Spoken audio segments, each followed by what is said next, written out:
तर नमस्कार मित्रांनो, तर आपल्या यूट्यूब चॅनलमध्ये आपले स्वागत आहे। तर भारतीय रेल्वेमध्ये 11,558 पदांसाठी भरती निघली आहे। तर या भरतीची संपूर्ण माहिती आपण या व्हिडिओमध्ये बघणार आहोत, त्यामुळे हा व्हिडिओ शेवटपर्यंत बघा आणि असेच कामाची माहिती मिळण्यासाठी व्हिडिओ लाईक करा आणि चॅनल सबस्क्राइब करा। तर तुम्ही भारतीय रेल्वेसाठी 13 ऑक्टोबर पर्यंत अर्ज करू शकता। भारतीय रेल्वेमध्ये 11,558 पदांसाठी मेगा भरती निघणार आहे। तर यामध्ये कमर्शियल कम तिकीट सुपरवायझर यासाठी 1,736 जागा राहणार आहेत। तसेच स्टेशन मास्तर यासाठी 934 जागा राहणार आहेत। गुड्स ट्रेड मॅनेजर यासाठी 3,144 जागांसाठी ही भरती होणार आहे। तर ज्युनियर असिस्टंट अकाउंट असिस्टंट कम इन्स्पेक्टर यासाठी 1,507 जागांसाठी ही भरती होणार आहे। तसेच सिनियर क्लर्क लिपिक कम डायस्पिक यासाठी 732 जागांसाठी भरती होणार आहे। तर असे एकूण 8,113 जागा आहेत। त्याचबरोबर उरलेल्या 3,445 जागांसाठी तर त्यामध्ये एकूण 4 पदं राहणार आहेत। तर कमर्शियल कम तिकीट क्लर्क लिपिक यासाठी 2,022 जागा राहणार आहेत। तसेच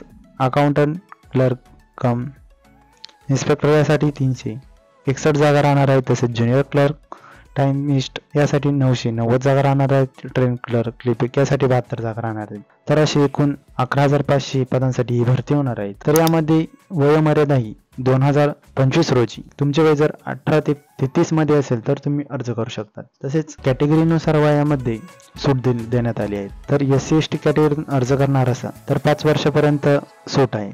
म्हणजेच तुमचे वय जर 33 असेल तर तुम्ही 38 वर्षापर्यंत अर्ज करू शकता। तसेच OBC या कॅटेगरीसाठी 3 वर्षापर्यंत सूट देण्यात आली आहे। तर अर्ज करण्यासाठी तुम्हाला जनरल OBC EWS या कॅटेगरीतून अर्ज करणार असाल तर 500 रुपये अर्ज फी देऊन तुम्ही अर्ज करू शकता। तसेच SC ST ट्रान्सजेंडर महिला असाल तर तुम्ही 250 रुपये देऊन अर्ज फी देऊन तुम्ही अर्ज करू शकतात। तसेच या भरतीसाठी तुम्ही 13 ऑक्टोबर पर्यंत अर्ज करू शकतात। तसेच या भरतीचं तुम्ही ऑफिशियल वेबसाईट वरती जाऊन तुम्ही अर्ज देखील करू शकता। तर अशाच कामाची माहिती मिळवण्यासाठी व्हिडिओ लाईक करा आणि चॅनलला सबस्क्राईब करा।